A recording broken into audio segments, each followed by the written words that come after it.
They expected him to honor the promise. Everyone did.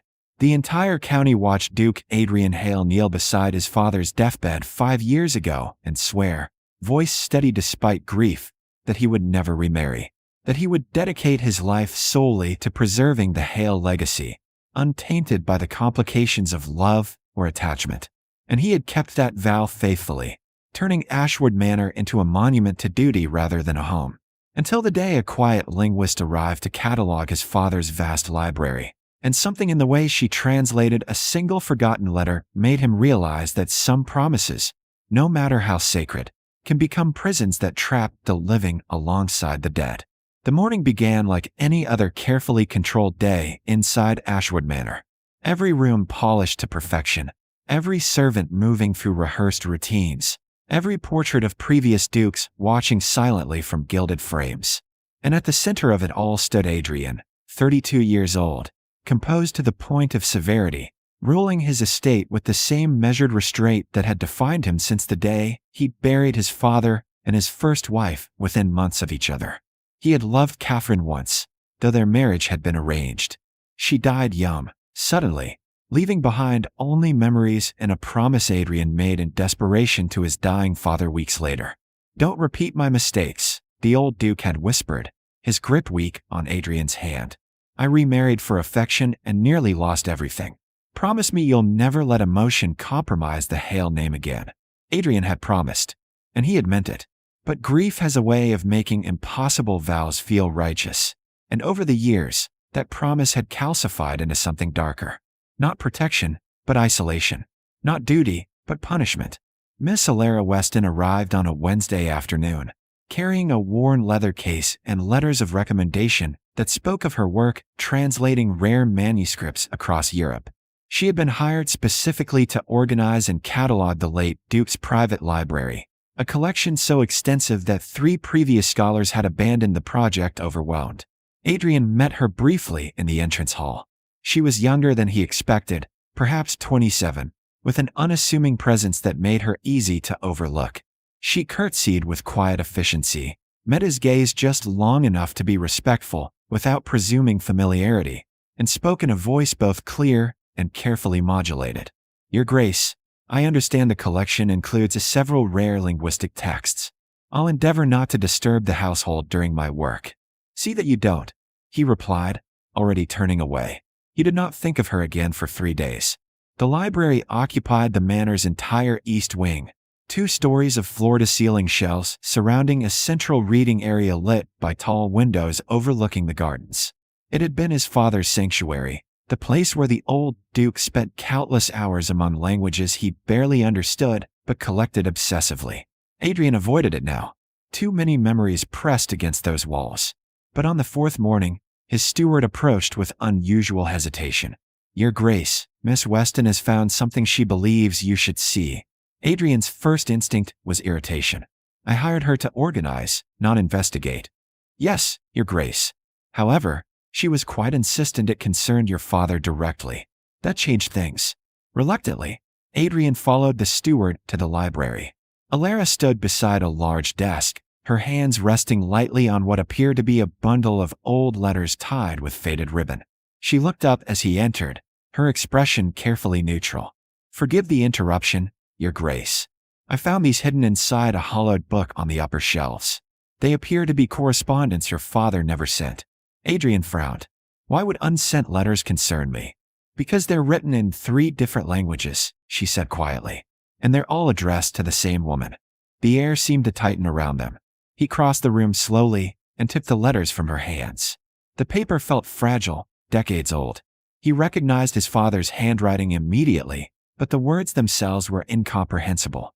One letter in what looked like Italian, another in German, a third in French. "Can you read them?" he asked, his voice sharper than intended. Alara hesitated. "Yes, but Your Grace, perhaps you should prepare yourself. They're personal.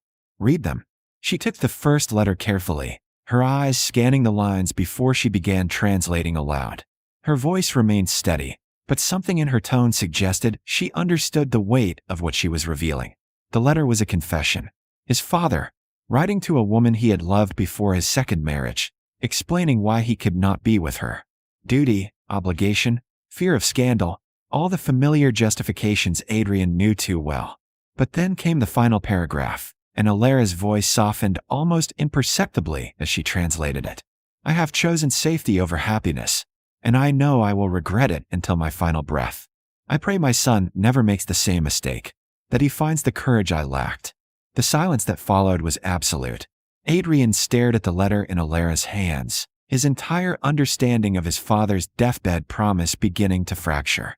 The other letters, he said hoarsely. What do they say? Alara met his gaze then, and something in her eyes suggested she already knew these words would change everything. They all say the same thing, Your Grace. That he was wrong. Adrian did not return to the library for 2 days after that. He told himself it was unnecessary, that whatever his father had written in private moments of weakness had no bearing on the promise made publicly at his deathbed. But the words haunted him anyway, pressing against carefully constructed walls he had built around grief and duty, and the growing certainty that he had made a terrible mistake. On the third morning, he found himself walking toward the east wing without conscious decision. Alara was exactly where he expected her to be, seated at the desk with manuscripts spread carefully around her, making notes in precise handwriting. She looked up as he entered, and though she said nothing, something in her expression suggested she had been expecting him. Tell me the rest, he said without preamble. She did not pretend to misunderstand. Instead, she reached for a small journal she had set aside, its cover worn smooth by years of handling. I found this yesterday, she said quietly. It appears your father kept a private diary during the last year of his life. Most entries are brief, but several mention you directly. Adrian's jaw tightened. Read them. Alara opened the journal carefully, turning pages until she found what she sought. When she began reading, her voice carried the same steady gentleness she had used before, as though she understood these words required careful handling. I have burdened Adrian with my failures. I see it now, though too late to undo the damage. I made him promise never to remarry, believing I was protecting him, but I have only taught him to fear what I most regret losing. If I could take back those words, I would. The entry was dated 3 days before his father died. Adrian turned away sharply, his hands clenching at his sides. He never said any of this to me. Perhaps he didn't know how, Alara offered quietly. Or perhaps he ran out of time. The understanding in her voice unsettled him because it suggested she saw past the formality he maintained so carefully, that she recognized the grief he had never allowed himself to fully acknowledge. Why are you showing me this? He asked, his tone harder than intended. Because you hired me to preserve truth, not conceal it. He looked at her then, really looked at her for the first time since she arrived. There was strength in her composure, the kind that came not from privilege but from facing difficult things honestly. She held his gaze without flinching, waiting. You think I've been honoring the wrong promise, he said finally. I think, Alara said carefully, that your father's final wish was for you to be happy, and that everything else was fear speaking. The words landed with devastating accuracy.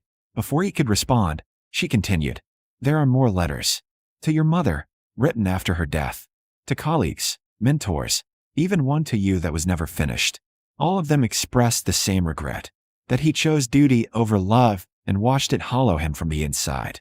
Adrian exhaled slowly, the weight of 5 years pressing down on him. Over the following weeks, something shifted inside Ashwood Manor.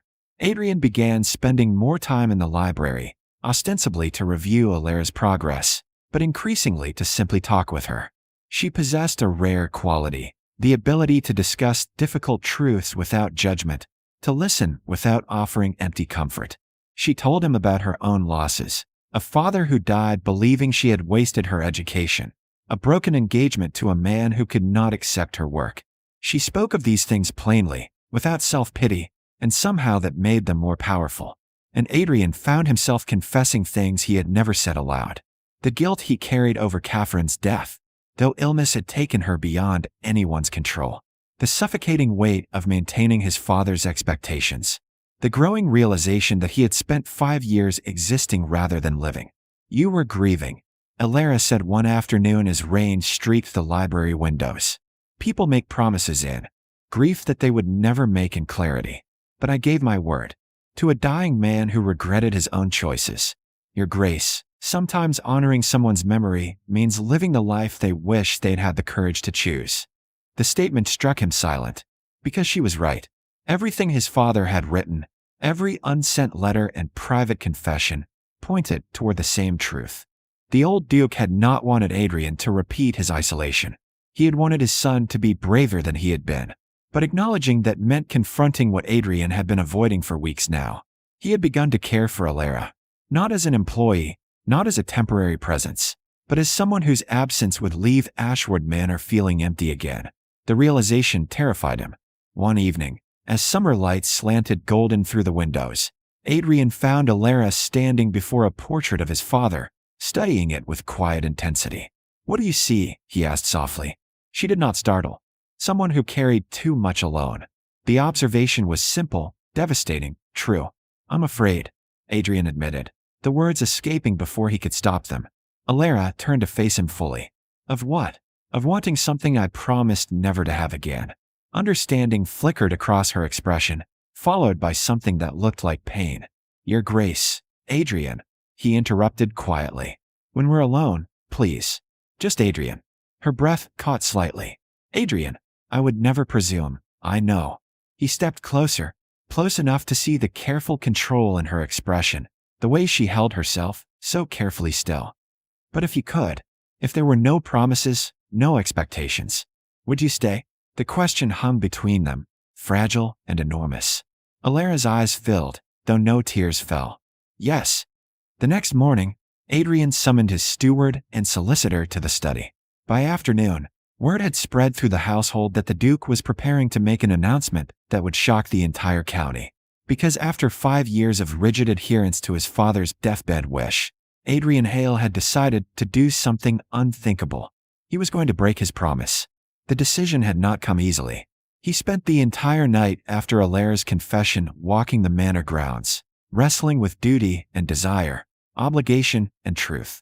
But as dawn broke over Ashwood, he finally understood what his father's letters had been trying to tell him all along. The old Duke had not wanted his son to live in isolation. He had wanted to spare him the regret of choosing safety over happiness. And the greatest dishonor Adrian could offer his father's memory was repeating the exact mistake the old man had spent his final year regretting. He found Alara in the library, methodically cataloging a collection of German philosophy texts. She looked up as he entered, and something in his expression made her set down the book carefully.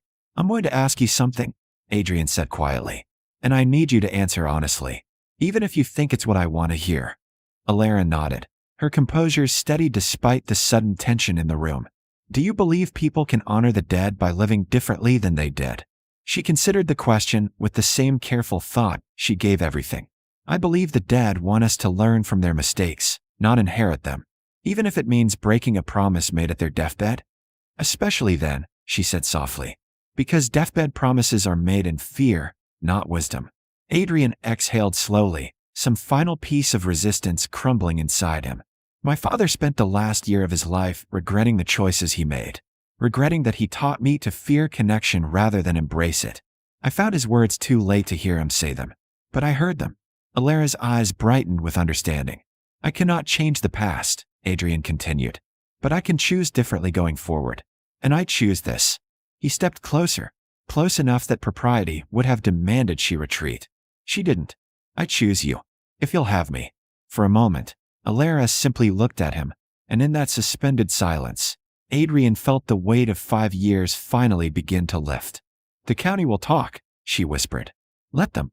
Your father's allies will say you've dishonored his memory. My father's own words say otherwise."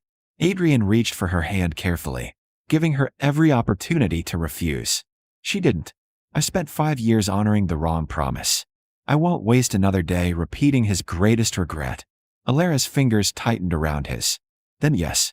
Yes, I'll have you." The words were simple, but they changed everything. The announcement came a week later, delivered with the same quiet authority Adrian brought to all estate matters. He would marry Miss Alara Weston within the month. The household erupted in whispered excitement, though a few older servants exchanged uncertain glances, remembering the promise. The county's reaction was predictably mixed.